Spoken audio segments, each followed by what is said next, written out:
and someone right now who would like to unseat Omar, and she is running for Congress. You just heard her thoughtful comments there on social media.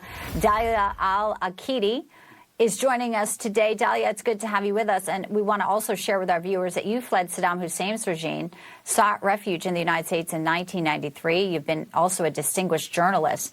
Pleased to have your voice with us this Sunday morning. And alongside Dalia, the former senior advisor at the Department of Homeland Security and now a Newsmax contributor, Charles Marino, who wrote an incredible bestseller, Terrorists on the Border and in Our Country. Welcome to you both.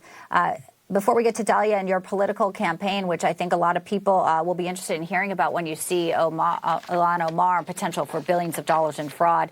Charles, what do you say to people who look at this video? It's divided our entire nation. The officer in a split second made a decision. It will be investigated. But the fact that people potentially being paid to come out and create another moment here is a wider concern about how Americans are handling a story of this consequence and what our adversaries are fueling.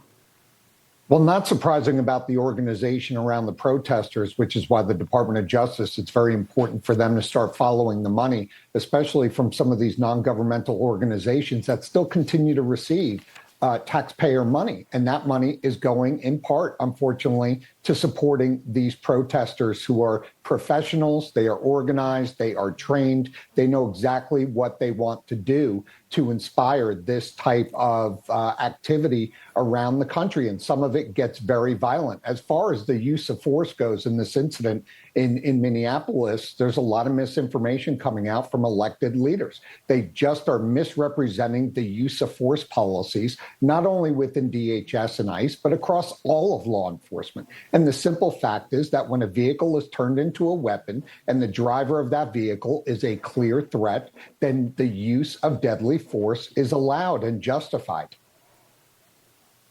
Dalia, I want to play a little bit more of Ilhan Omar on the streets and then talk to you about how you differ from her and what your message is to keep the peace.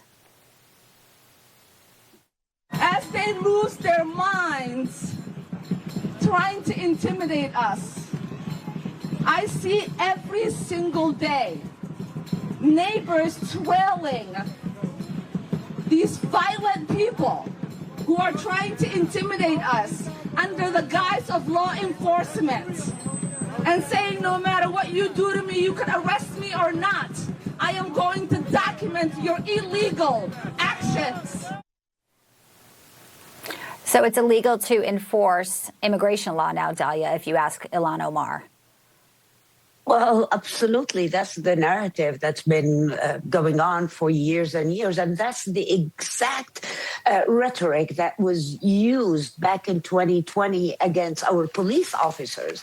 What they're saying now that our city is safe, no, it's not safe. And what they're doing, our leaders in Congress and here, is they're adding fuels to the anger of people, and they're pushing people to go out, and they're pushing people to attack ICE agents. This is very scary, and we don't want to see another 2020. I mean, looking at Ilhan Omar as sitting congresswoman, going the way she did with a protest mob and with the media and spreading lies about ICE in schools and about if you're legal here, if you did not break the law, you should not be scared. This is as easy as it gets. Yeah, and if you listen to an officer who's saying, get out of your car and follow an order, you're not going to be in a line of fire. But you just said something I think is really important. You said we don't want another 2020. A lot of people think, some people do, Charles. You know, the CCP funding, according to many in Congress, these organized mobs, these protests. J.D. Vance talked about the fact that the government is going to be going after all of this because it doesn't start immediately in Minneapolis and then you see hours later New York, D.C., Philadelphia. And let's zero in on this. Omar and two other congressional Democrats, well, more political theater. As Dalia just pointed out, they actually went today or yesterday to a detention facility outside Minneapolis, just like they did in Newark, to try and say, oh, we want to have oversight, knowing they wouldn't get in and having a talking point there. You know, the the rhetoric there against ICE is a way that they can, again, spark all of this unrest. And, you know, it's really sad. I think, Charles, at the end of the day, you know, Joe Biden let in millions of illegals, and now any enforcement is going to seem heavy-handed because we had no border, frankly, for 4 years.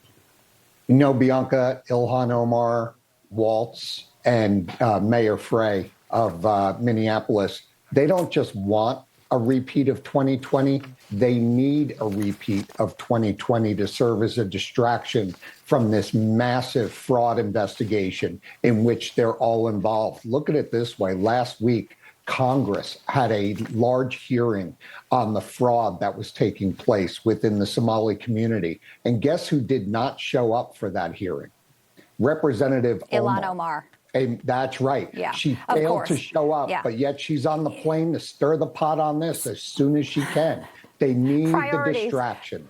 Priorities, right. Such a good point. February the 10th, Congressman James Comer, Oversight, has called in Waltz and also the Attorney General there in Minnesota, Keith Ellison. Dahlia, you will be running your campaign while all of this investigation plays out. Scott Bessent, Treasury Secretary, says now he's getting the IRS involved because billions of dollars of fraud he believes happened. What is your final thoughts here in our last 20 seconds about that story and where it takes off and who you would like to see face consequences for stealing American tax dollars? 100%. What's happening is to focus the shift from all the fraud cases that's happening in our state. It shouldn't stop with Walz. It should start with Walz and then goes to Keith Ellison and then goes to Ilhan Omar. We have the right, as taxpayers, have the right to know who knew what did what happened, and why nobody took action until now. And we're going to see more and more of this ICE and raids claiming that complicit ICE or incompetent. 100%. Big questions ahead. We want the truth. We want the truth. We deserve better it, for sure, than the leadership. 100%. Dahlia Al-Akidi, I think we'll be hearing a lot from you ahead. I appreciate your perspective as always. Charles Marino, thank you for that perspective you bring. And we mentioned Charles Marino's book, Terrorists on the Border and in Our Country. It is available